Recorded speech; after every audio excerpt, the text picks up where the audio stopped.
Dawes Craft Beer and Pizza on Singer Island is the ultimate spot to watch football. Win the weekly Dawes VIP football experience, including couch seating for Sunday games in front of the 15-foot HD screen for you and 5 friends, plus a $250 bar tab. Can't wait? Reserve your watch party package now to root for your favorite pro and college teams. Visit DawesVIPFootball.com. Dawes Craft Beer and Pizza on Singer Island. Yes. Very patriotic music, deserving of our next guest appearance. Weeks ago, maybe months ago, Bernie and I had David Belavia in studio. He has most recently received the Medal of Honor. 43 years old, but we've got a guy sitting next to us who's the youngest living recipient, only 29 years old, and his book is out. You are worth it.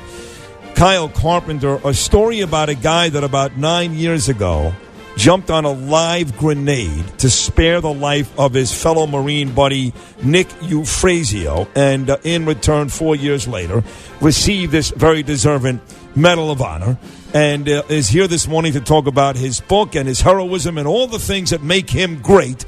Kyle Carpenter, good morning, buddy. Hello, hey, Kyle. Good morning. Thank you so much for having me. First of all, your co-author, Don Yeager. This guy's a great sports writer. This guy wrote one of the greatest books I ever read on Walter Payton, the late, great Chicago Bear running back. He's also done every book with Brian Kilmeade, the Jefferson book and Washington book. So you got yourself a pretty good co-author there. I did, and thank you for pointing that out, because with this book, I wanted to write something that transcended all boundaries. That wasn't just a book that service members or veterans or someone that's been to combat could understand. So with that said, I didn't really know what I was doing, obviously, this being my first go-around writing, but, I am so thankful, and I was kind of looking for more of a civilian author that I could coach through a couple of chapters about Afghanistan and the grenade, instead of a military author trying to write an entire book for civilians and everyone to be able to pick up and understand. Smart. Hey, Kyle, let me ask you this question. You joined the Marine Corps in 2009. You were wounded in 2010. Before we get to that, you knew the wars were going on in Afghanistan and Iraq, and yet you joined the Marine Corps. Why did you join in 2009? I joined to commit my life, my body now, and my path to a greater purpose and something bigger than not only myself, but any individual. And yes, we were in a time of 2 conflicts. I think anyone that joins, even if you are the most educated you can possibly be, it's still surreal to think about, hey, I might get injured or killed. But yes, of course, I knew what was going on in the world, but I think my sense of duty, perhaps? Sense of duty, but my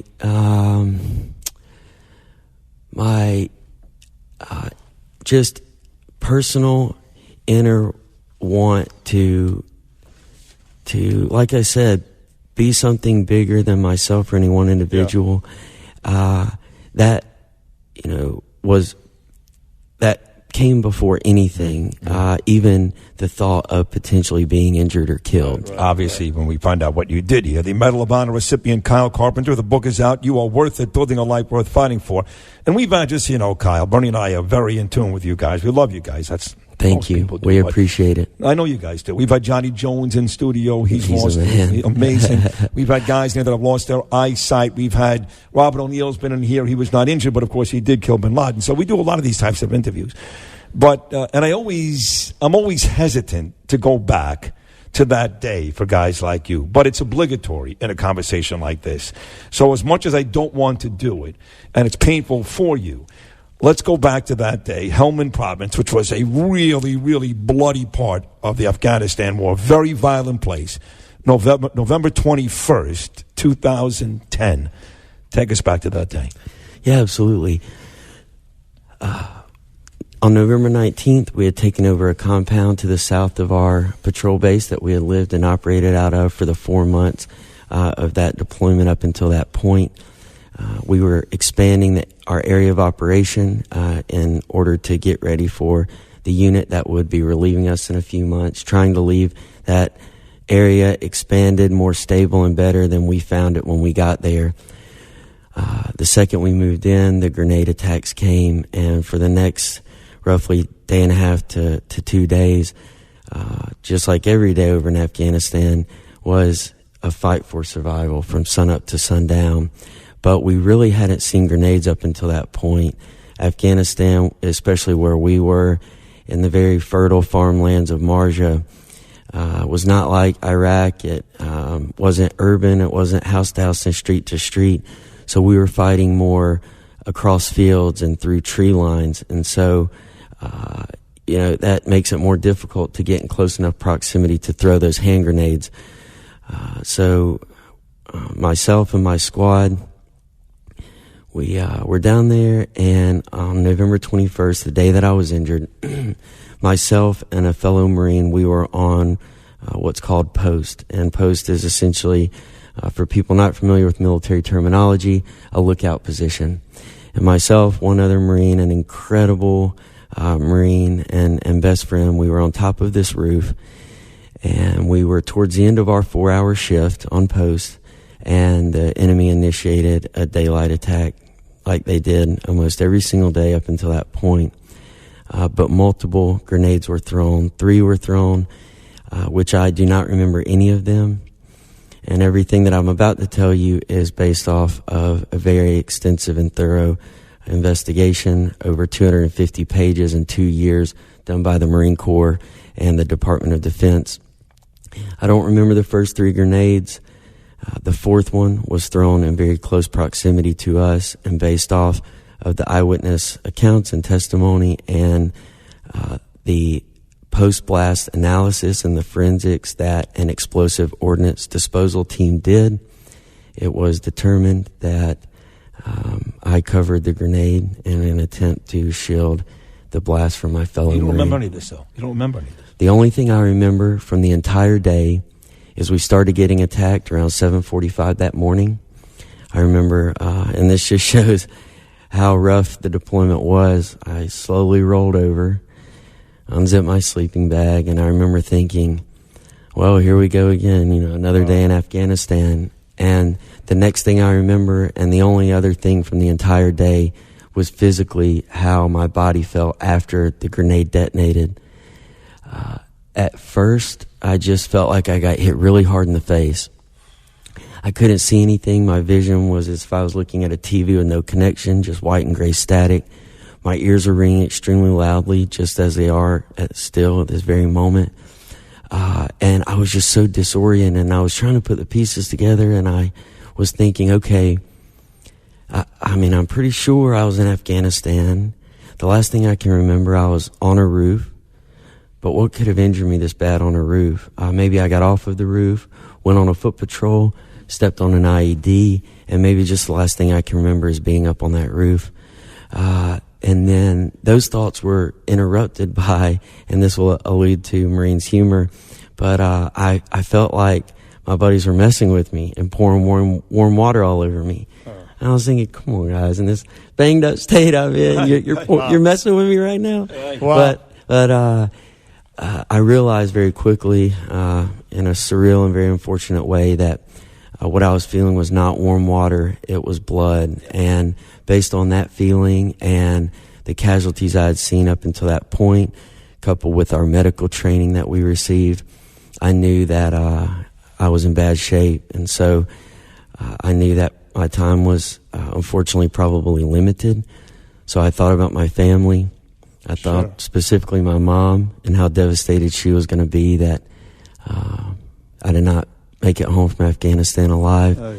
And my last thought was I said a quick prayer for anything that I had done wrong, and a tiredness that I can't even describe or convey just started to consume every fiber of my being. And I faded from consciousness on a hot, dusty rooftop in Afghanistan, and I woke up roughly 5 weeks later with snow building outside on my hospital window pane, and Was that Walter Reed? yes, sir. Yeah. And my first sight was opening my one eye that I had left, and looking at 5 red Christmas stockings on my hospital room wall that my mom had hung, decorating my hospital room for Christmas. Speaking of your mom, Kyle Carpenter, he's a Medal of Honor recipient Marine, and the book is You Are Worth It, Building a Life Worth Fighting For. And that's when, well, so to speak, the real battle began, your recovery. Yes. And your mom was instrumental at Walter Reed Hospital, but you also went home. And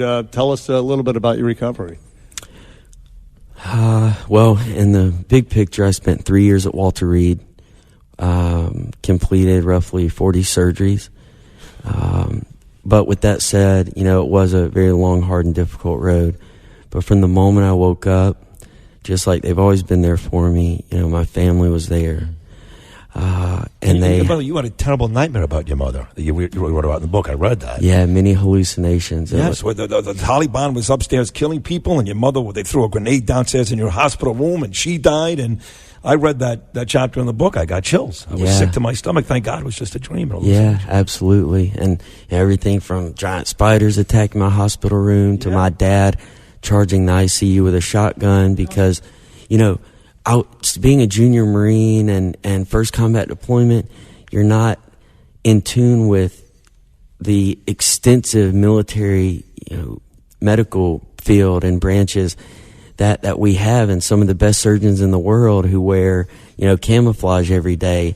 And so through the medication and the disorientation of not knowing where I was, and just being so banged up that trying to put the pieces together, you know, I had hallucinated that my parents had spent every dollar that they had. They couldn't feed my brothers anymore. They had to sell our house to pay for a surgery, and they didn't have any more money. So my dad stormed the ICU with weapons in order to get me this life-saving care. That was like Denzel Washington and John Q. Q, exactly. Hey, good movie. Hey, shout out Denzel. He's Nicely done. amazing. But yeah, it was so real that SWAT came in. Of course, they shot my dad and eliminated the threat. And so real, when he fell, I heard the shotgun clink against the floor. But with those hallucinations, the one that still chokes me up today and the hardest part of writing the book was I woke up in one of them. And I believe all these were just a couple of hours, but, you know, time was just non-existent for me. And I remember I came to and I was standing in this field. And it was very movie-like, very eerie, dark sky. And the field just went on forever. And it was, you know, down a hill a little bit. There was one tree, only thing in the whole field, one tree behind me. And I looked down and I'm kind of like, why am I here? Because I'm watching a funeral. And no one's there. It's just a hole in the ground. And the preacher's there. He's reading from the Bible, conducting his funeral, and I'm struggling to comprehend. Why am I here? Why am I here? And then I realize I'm watching my own funeral, and no one has come. And I started crying, this hallucination, and it was just the most despair and guilt I've ever felt. And no, my buddies didn't come from Afghanistan because I left them early and they were mad at me. But that lesson and that tough hallucination has always stuck with me, because when I did come to and I did start to think about things that I've been through and the perspective I gained, it made me think, how am I trying to impact people? And essentially, what is the legacy I'm going to leave one day when I'm actually gone? And how lucky you are that, in fact, that is the complete opposite of your life with your parents and your friends. I mean, look, let's talk about some night things. Let's talk about the Gamecocks. Congratulations. Hey, yeah. South Carolina, big Steve Spurrier guy. So yes. That's congratulations to you. And finally, for me at least, you were given this medal, deservedly so. You're a wonderful guy, by Barack Obama.